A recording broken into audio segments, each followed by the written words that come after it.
Kenapa? Suasana kebatinan kita makin hari makin tidak tenang. Ternyata satu masalah, kita makin lari dari konsep yang diajarkan oleh baginda agung Nabi besar kita Muhammad. Mohon maaf, di Depok, di Bekasi memungkinkan. Di Depok itu makin nampak orang kalau makin hebat, makin nampak egonya, makin kaya, individualistisnya makin nampak. Ada kiai makin populer, ceramah kemana-mana, ama mualim dendek nggak mau kumpul. Ada nggak mualim dendek saja? Ya kalau pakai peci harga miring, nah itu kan mualim dendek namanya. Nampak sekarang di semua lini suasana kebatinan orang itu sekarang seperti itu. Orang pasar sering ikut sama orang pasar, gitu. Benar banget. Politikus sama politikus, akurnya kalau kali dari doang. Ya, ini masalah. Tapi kalau ini nggak disampaikan di forum-forum resmi kayak seperti ini, bahaya. Yang menjadi bahaya itu bukan kita, Pak. Tapi siapa? Anak turunan kita. Sementara anak turunan kita itu adalah aset penting buat kita dunia akhirat. Ada tuh pakai amarasan. Sekarang tuh Pak, kondisi umat Islam itu di framing, pesantren di framing negatif, majelis taklim di framing negatif, masjid di framing negatif. Agar apa? Orang jauh dari nilai-nilai agama. Makanya maulid kayak begini dibawa happy, dibawa seneng, bahwa Islam ngajarin kita itu untuk bahagia, bukan untuk Selagi umat Islam berusaha menampakkan kebahagiaan terhadap nilai-nilai agamanya, insya Allah Islam makin hari makin maju. Amin ya rabbal alamin. Nah ini penting saya sampaikan.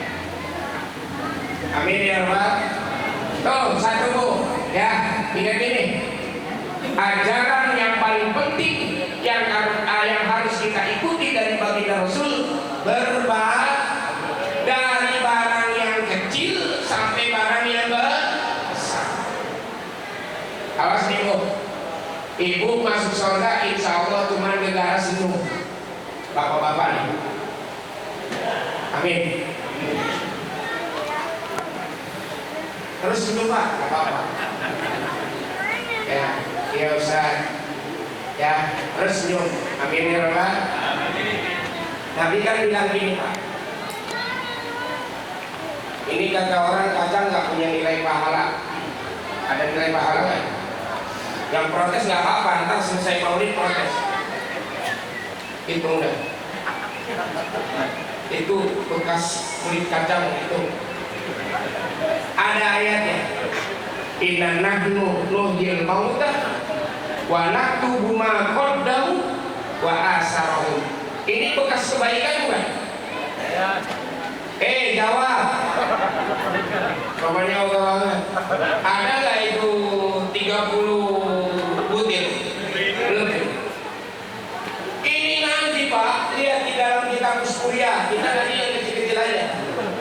Ada orang majusi masuk surga cuma negara apa? 7 butir batu Pak. Ketika dia ingin tobat, nggak ada alat untuk menjadi saksi, dia ambil itu 7 butir batu Pak. Dia ngomong, hei batu saksikan, mulai hari ini asyhadu an la ilaha illallah wa asyhadu anna. Akhirnya Pak, itu dia ketika di akhirat mau masuk surga, kata Ridwan, kamu siapa? Muhammad apa? Muhammad doang. Tambahin Muhammad doang. Kamu siapa? Kayak orang bingung. Muhammad doang, malaikat Ridwan. Kamu mau kemana? Nggak tahu saya. Dicek Pak di buku surganya, nggak ada Muhammad doang. Tuh Pak. Karena nggak ada daftar hadirnya di surga, dia kan kembali ke neraka. Pas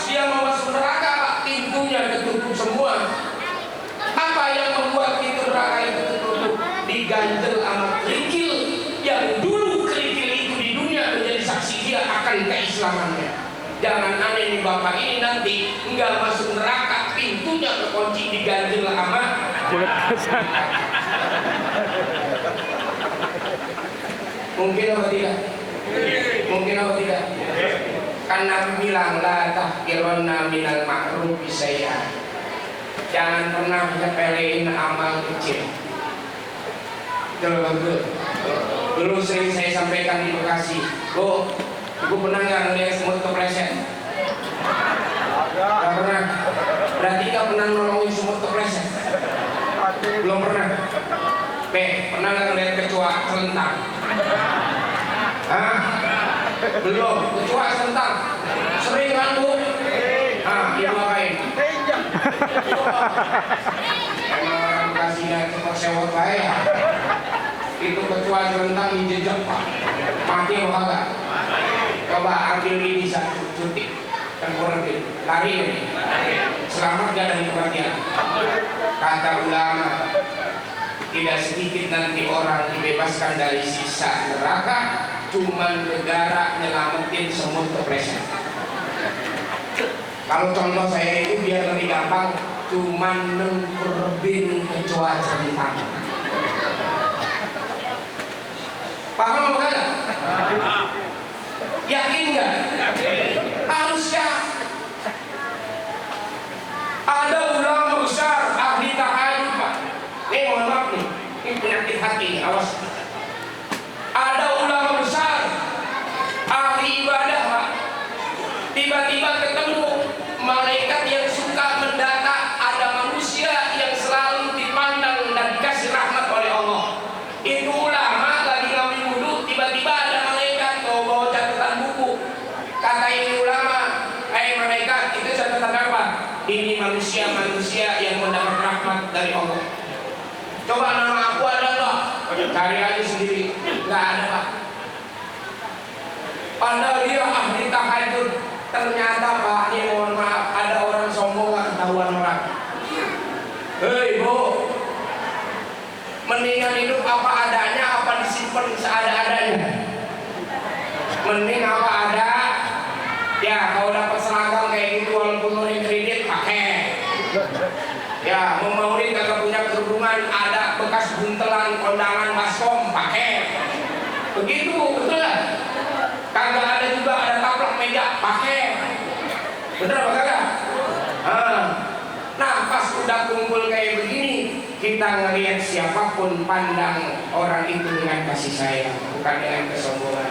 Ini nih degik. Betul banget. Tahu degik? Merasa. Ini orang gak ada dalam pandangan rahmat Allah. Ternyata apa Pak? Dia kalau tahajud nih bangun jam 3, dia bilang apa? Orang Bekasi sekitar pasar Kecapi cuma 2 doang tahajud. Orang gak ada yang tahu Pak dia ngomong. Awas gak jauhin.